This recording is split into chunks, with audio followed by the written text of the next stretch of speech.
प्रधानमंत्री के त्यागपत्र देने या मृत्यु से लोकसभा भंग हो जाती है कि मंत्रिपरिषद भंग होता है। इसलिए मोदी जी त्यागपत्र दे देते हैं तो क्या ही फर्क पड़ता है, 300 में से एगो कम हो जाएगा, क्या सरकार गिर जाएगी? तो नया प्रधानमंत्री जब आएगा,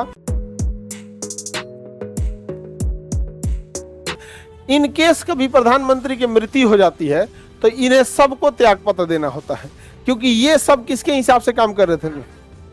अब नया प्रधानमंत्री जब आएगा तो वो चाहे तो इन्हीं लोग को दोबारा रिपीट कर सकता है या इनमें कुछ को रखेगा, कुछ नए चेहरे को लाएगा। तो प्रधानमंत्री के त्यागपत्र देने या मृत्यु से वही मंत्रिपरिषद रहता है या मंत्रिपरिषद भी भंग हो जाता है, मंत्रिपरिषद भी भंग हो जाता है। नया प्रधानमंत्री चाहे तो उसी मंत्रिपरिषद को रिपीट कर सकता है या उसमें से कुछ मंत्री को रखेगा, कुछ को बदल सकता है। ये यानी मंत्रिपरिषद का डिजाइन किस पे डिपेंड होगा? मंत्रिपरिषद का डिजाइन प्रधानमंत्री पे डिपेंड होगा। समझ में आ गया? तो बताइए, प्रधानमंत्री की मृत्यु से लोकसभा भंग हो जाती है कि मंत्रिपरिषद भंग होता है? लोकसभा का भंग होगा। लोकसभा का तो चुनाव कितने साल पे होगा? 5 साल पे। वो का लिए भंग होने वाला है, वो तो चुनाव नहीं होगा। तो प्रधानमंत्री के मृत्यु के बाद क्या चुनाव होता है? नहीं। काहे लिए चुनाव होगा? बेवकूफ कहीं का चुनाव काहे होगा? चुनाव तब तक नहीं हो सकता है जब तक कि लोकसभा में 545 अर्थात बहुमत के लिए 273 सीटों से कम नहीं हो जाता है। 273 सीटों से कम नहीं हो जाता है। जैसे मोदी जी को मिला जाके सारा गठबंधन करेंगे ना, 300 के बाहर है। किससे ज्यादा है? 300 से। इंडिविजुअल वगैरह गठबंधन मिला के कितना से बाहर है? 300। 240 तो उनका अपना है, बाकी गठबंधन वगैरह है।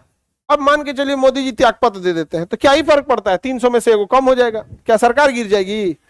लेकिन क्या गिर जाएगा? मंत्रिपरिषद भंग हो जाए, मंत्रिपरिषद भंग हो जाए।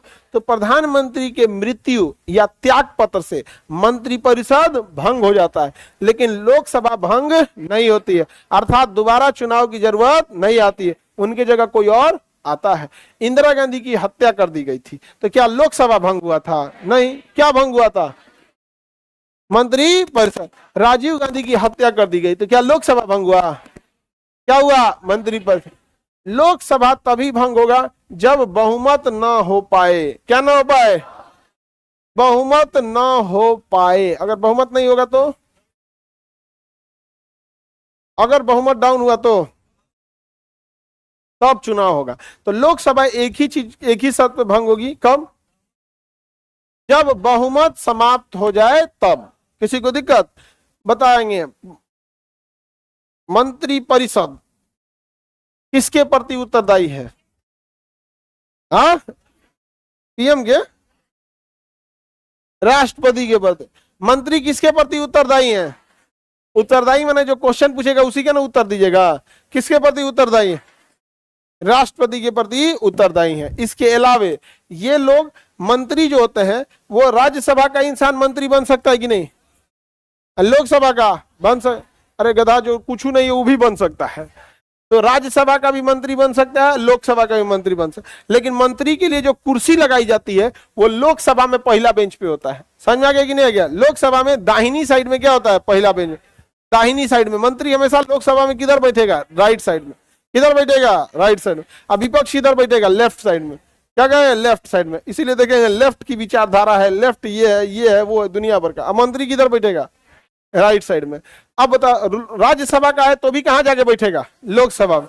और लोकसभा का है तो भी तो लोकसभा का है तो लोकसभा में बैठेगा ही। तो बताइए, मंत्रिपरिषद सामूहिक रूप से कहां बैठती है?